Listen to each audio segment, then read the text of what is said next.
Thank you, Tamara, for doing this. I appreciate it. What is the biggest difference from Serbia and America that you've noticed? Definitely food. I would say that's the first thing that I think about. America is more fast food oriented, while we back in Serbia are not as much. And also the time that you guys have like lunch and dinner, you guys have it way earlier than us. So like lunch like 12 and dinner like 5. That's not normal for us back home. Oh, when do you have it? Well, we usually have lunch around like 2 or 3, and then we have dinner around like 7, I would say. Okay. Yeah. That's kind of my schedule for when I eat, so I think I'd actually prefer that. How do you balance being a student and being an athlete? Does it help having like a very regimented schedule? Yeah, like time management is like one of the most important things. I would say our coach in volleyball, she helps us a lot because we have a Google Calendar that we can easily link to our phone, and we can always check easy on our phone, like practice and lift and volunteering hours, like anything related to volleyball is right there. So that's quite easy. And then having a separate planner for like academics and work and stuff has been very helpful because as you can easily get overwhelmed. So it's always easy to just like look at it and remind yourself what you have during the day. All right. What was one big adjustment that you had to make, again, in volleyball or otherwise, when you came to America? I would say my way of communication. I would say back home we are way more direct in our communication, while here it's more like being indirect and overly polite. And that was something that was kind of hard for me, even in volleyball and outside of volleyball. I'm used to just being direct and like saying what I think immediately. And back home that's kind of the norm, and here it's not, so that was definitely an adjustment I had to make. So bluntness. How do you integrate yourself into Post once you got here? I would say my student job helped me a lot with that. I worked at a Soarin's office where financial advisors, student advisors, and admissions are.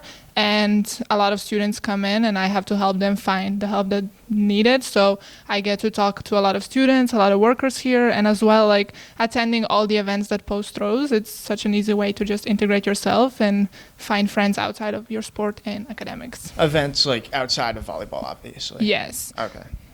And last one, kind of a softball question, but favorite Serbian food or dish? I would have to go with cevapi. It's kind of like grilled, like minced meat. Like, kind of looks like a sausage. I think that's what it looks like. And we usually eat it with like flat bread and onions. And yeah, I miss that. All right. That was pretty much it. So thank you for doing this. I appreciate it. Thank you. Hello, Maria. Thank you for doing this. What was it like to get scouted by and then later commit to a D1 school in Hofstra? And then what were the deciding factors of deciding to transfer to Post University? First, I didn't understand much how the whole volleyball world worked here. So, of course, whenever I got full scholarship to go to a D1, for me it was, wow, incredible. I said yes at the first chance I had. Yeah. But once I was there, I saw how everything actually worked there, and I didn't really got into the culture. I wanted to have something that I could balance better, studies and the volleyball. I was benched there the whole time. I never played, and I came to the U.S. just because I want to keep playing, you know? Right. So once I was there, like I could not stay in the bench. Like I'm a competitive person, so I wanted to play.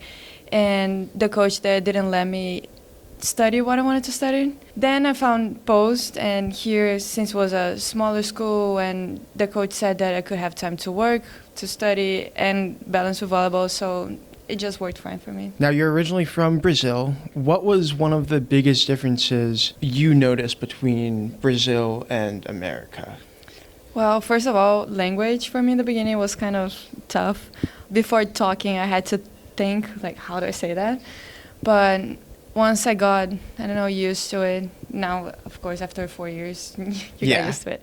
Actually, with volleyball, all the terms, the specific terms, when we were playing, all the plays, everything was different, so I had to learn volleyball again in a certain way. And it's funny now because whenever I go back home to play, I don't know how it's in Portuguese anymore, so it's fun. And sometimes I want to speak like a specific word, and or I don't know in English and I just know in Portuguese, or I know in Portuguese and I don't know in English. So it's a mix in my head. Everyone understands me now, so I'm happy for that. When you first got here, how did you integrate yourself with the American culture? How did you try to? It's really different. For example, in volleyball, the way that the girls behave in the court is a bit different. After every point, we go in the middle, even if we don't get a point, to like regroup, you know? And that's something that I've never done before. Like whenever we didn't get a point, everyone would just go back to their positions and next point here. I like the regroup thing, the reset. It's just specific stuff like that that is different. And then, of course, I just try to be friends with everyone because we don't have many internationals. So I kind of had to adjust to them in a certain way. So. Now, you're a bio major, correct? Mm-hmm. All right. How do you balance that, being an athlete, and then also working in being in art? How do you balance all of those different obligations that you have? Well, it is a lot of stuff, and my days are completely full. Mm-hmm. So right now in the morning I have practices, and then after I have class, and then basically the whole afternoon I'm working. And around like 5:30 I have free until night, but sometimes I have duty for RA. So it's just really tough. I just need to find the times during my day to be able to do everything. Somehow I managed everything.